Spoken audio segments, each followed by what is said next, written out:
wona mansi bila fe folo men fasaye ka kedala ni rahman jibe man satalla la fanja mun soro len afango kilin na ka fa ka fanja bi fabi ila rabbikum atukajiba wonde ba ako waya mutiru sama 40 yom sama be kala tiltanani wasanjo kamulun ne kewla maniyo wala be kala banko ka kanya mo men falin dolu ko solingo dolu ko bakan nyenya mo le be falin na faye na ke sangola aya fe fonyola wala jata diata sansol wono fi ka suru yena bino fe kote ako la yakrijuna min al-lagdasi ka annahu jaradun muntasir anada muru karo dola wono fi ka suri fay jahun kiyaman yanjuru ngani la fana fon kada madingo bebe fire ngo fatan wurata nyenya mo le kono muru rahman kono yaji beba aba fole wayri sudu alaykum aswajun minan nari wa nuhasun fala tantasirani fabi ila rabbikum atukajiban man sagene ngal be men fan yande nasi siyo kiyale kanga ndimba malo si jene yo nyamo la mutan kada madi ngol be nyama bammen kono be fasango bala dimba muta mbe kon konta nyola mbe bor dimba borol la ntata nje yo matu badalu li arla kayral ar ama wala wa samawati wa barajulillahi alwahidul qahhar wa tara almujrimina yawma yajmukarranina fil asfar walu momo iteri kuru woni jeno nyo ibe jolo jele wulita dama bode siko tata be jeno nyo singo alquran wala fonte ma fo ako yo wa tara almujrimina yawma yajmukarranina fil asfar ama wala sarabilukum min kadirat dimba dendi ko babe ama wala wa taksa wajuhuhun nar ay abenya ku fari dimba ngo alinyin dulan jibe ba ka fugo mamusula kono ma man yote bola kew bala manke dingol ina bebe benna ali ciyama dindingol ye kuru yente fay min tolem fa wala be kumalema ibe nom yebi ngotu dame ngam keda dinti wa manke dinti wo ya fay dame fay fu de ma dimma wo mani dingol ye kuru be no may la dimba mo hulu balite kerinde nka kumo wala faaliye ma sibo keda wajil fadli jannatu wajil fadli ma wa bi jahannama fana fandila wala nyam ako masalul fariqain kale ama wal asab wal basiri wasam hal yasawaini masala afala tatajakaru mbasiri mbe fe alam fan ngo mbatu e gatun sam so femmilit ma sibo de kering ako ali he katu kitabo e men sambana fonga faaliye ako faksilu arba bi arba hey al kunani ko kunanil faksilu wajuhukum bima'i uyunu alali nyaku wal nyanya jiola falyalhaku qalilan wal yabku kaseeran al qur'an wa wala hey al jelo do mandingal yakumbo kumbo jama ha kitabo kila ko ako faksilu wajuhukum bima'i uyunukum hey alali nyaji bo ali nyaku wal faksilu alsinatakum li jikri kalikum alkoma kumaroni wuli afoku wal nengo kan almario to finkon ndakum wala faliyeten ay ñune faksilu qulubakum kasiyata maula ala li sondo moku ala nyasilango ha faksilu junubakum tawbata rabbikum ala la junuboku ke fanse alam lisa ay wofo ndon na do muneke fonga kafu nyoma ngadi yamu nali manyina ay sanji kilin nen tosi nali be yeti la fo nda da ngami la fonta kilin nan bar fore dio kuyata mutol la nyaka ko amanke ban kilin doron ne lota fonga safero ka kaydi talul biro te je madundi dam bari ñu be fele na man iko nyaka molu sotna da mennu kacate ni mumen ci biro iko amanke kila nyala ko ali batal na me dante ngandante alta makarimul akla ni mar keme ni mar tansay anin kilin jeji be kila fangola ngan simbalu beje ummi habibata nin ummi atiyat ñunu mu kila la ngan simbal lati lamma hajara ar-rasul wa hajara ma'ahu nisa wa takfulu al-jawa ko muhammad fangoy ñi ay mune fay akay wala tanihaka mo kana mo fatande an kadi lahmatan natiyatan bayna safarayni ala al-fari muhammad la kum wala ñin ñu ko man jibe ba lahamatan natiyatan bayna safarayni ala al-fari mali la moy de ni ma jëm makarimul akhlaq kitabatu jawjeni ni mar keme fulani mar tallu abeji sila sangola ngan kimbala ya mari dile nyanta memba ko mo kana mo fatandi won ngo men na musu nyaaka bali be bulu tamu tale ye dabiti ba to wonde to nyaat ndañoo la fooye ako ali yejibe yoni na da jibe fulanjang nkoye ko ngakuje mawokal ba ambe nyim fola lumme wolu tuma do atol teje bar ministre sango be ngudal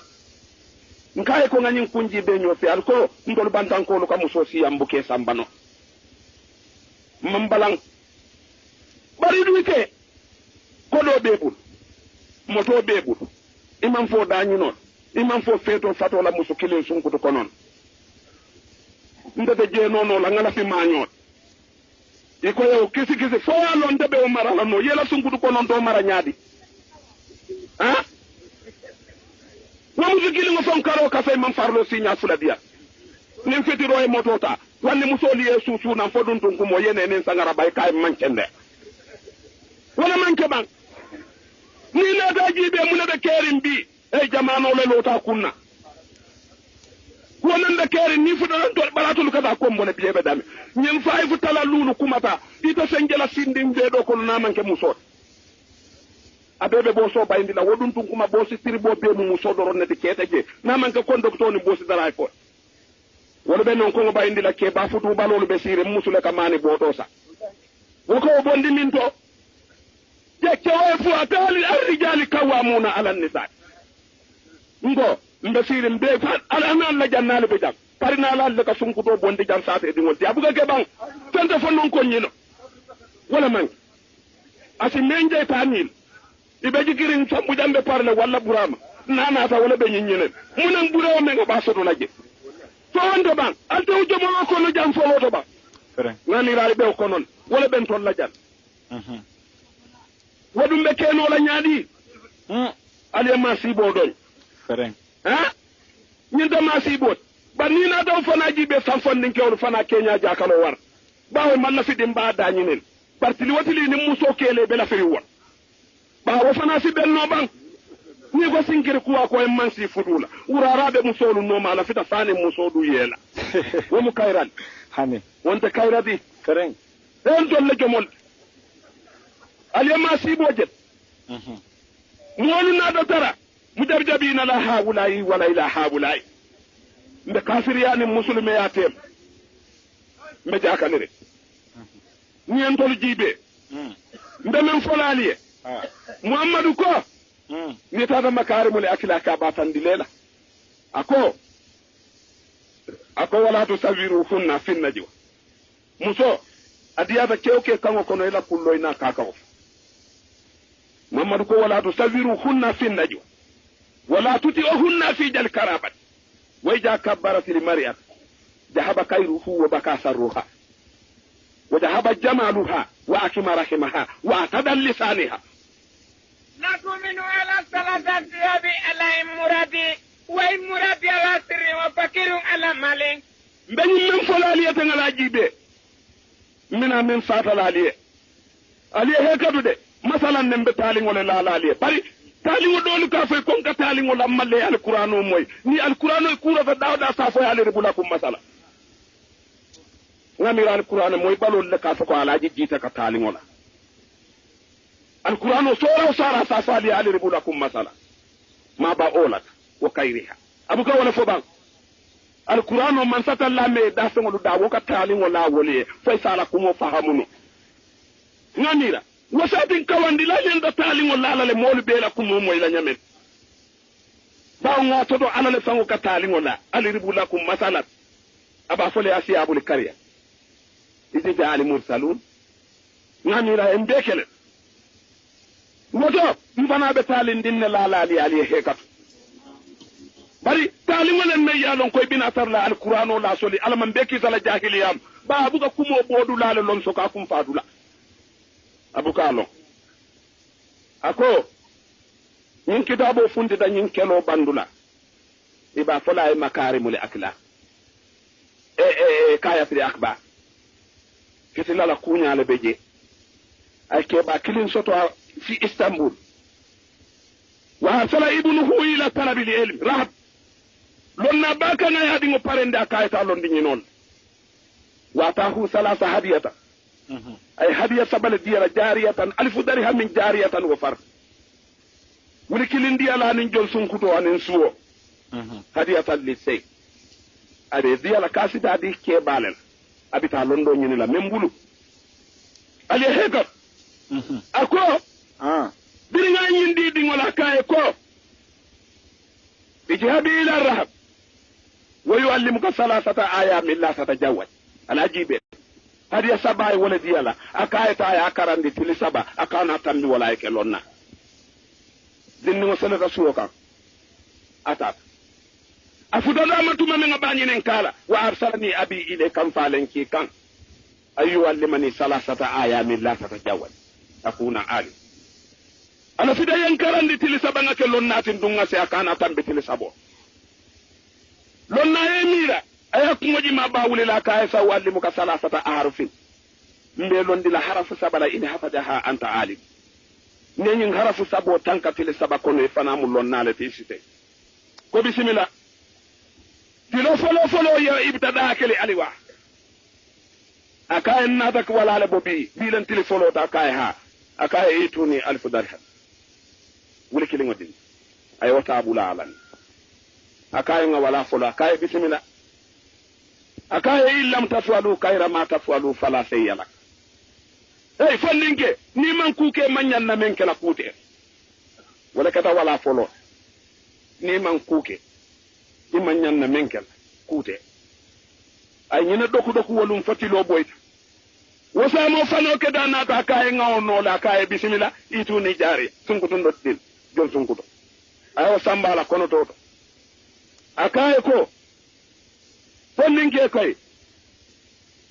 way jawuti ga hadiyata li ikramu falara hey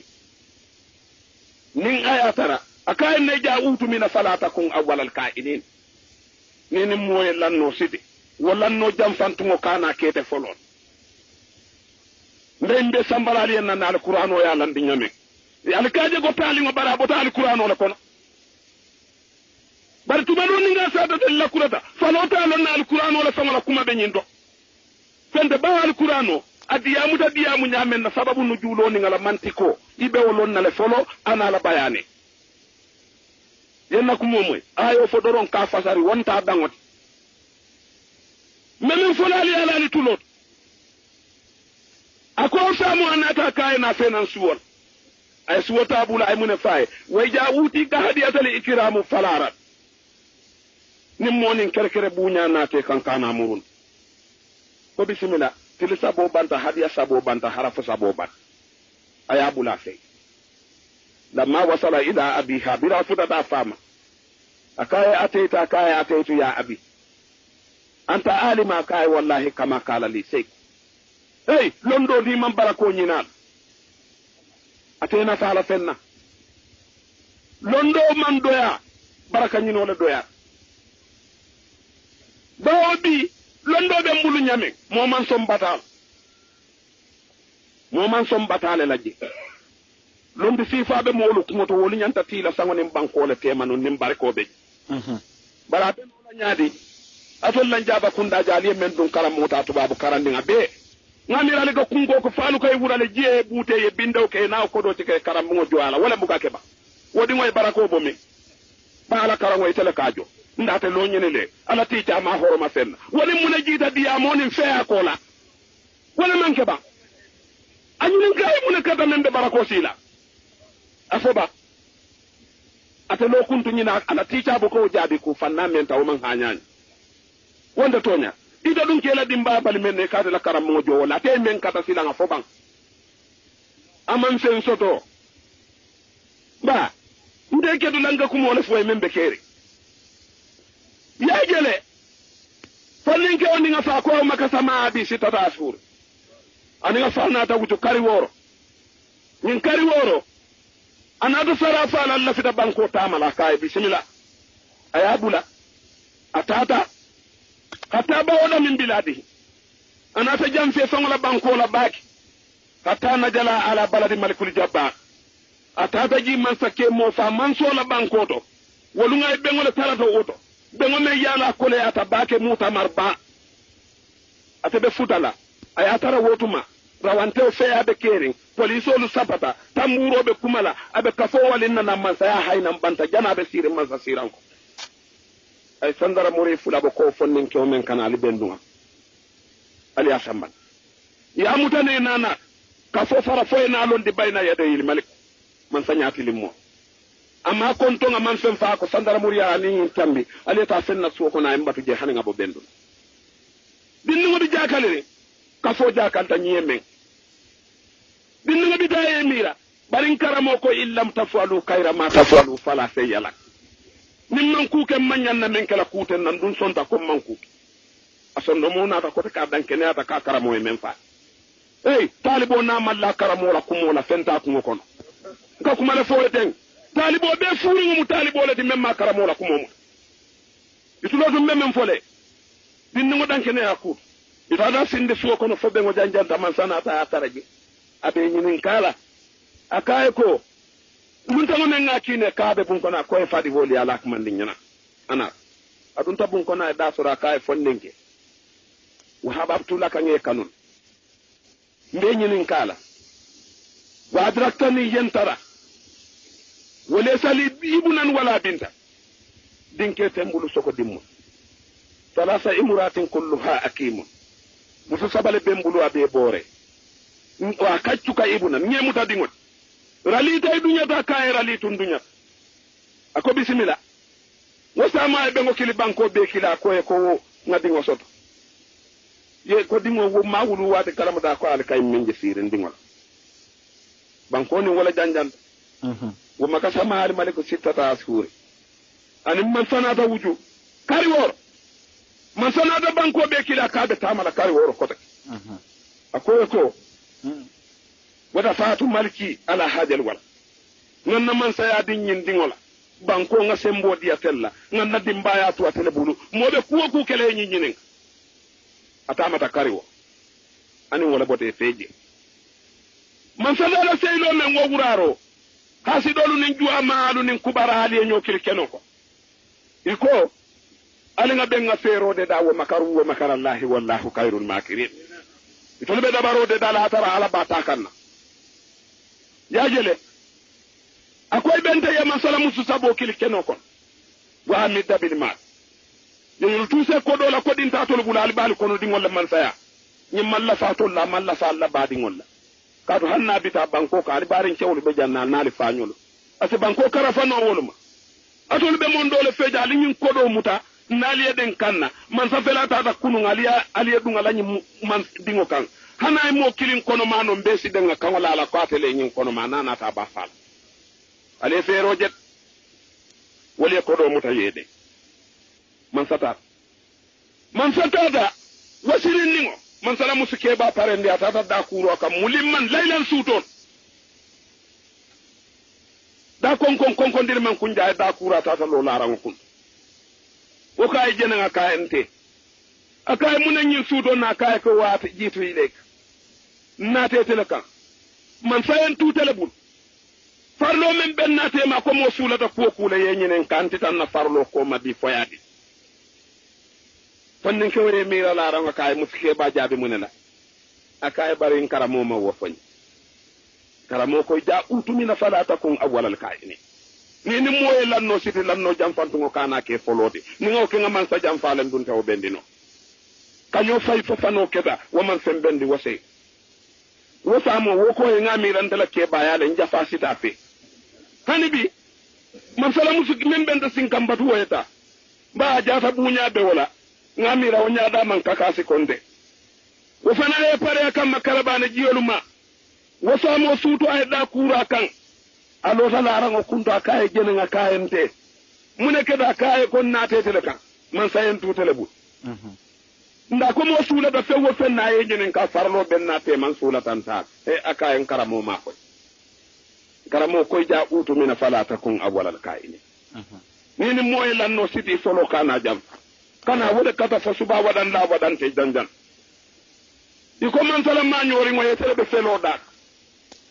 ba wete o hani jato naye jato nyapileka waye pare kam makilo lulu jono ferri ala kasirati ya jumru ataye kilo lulu jono sit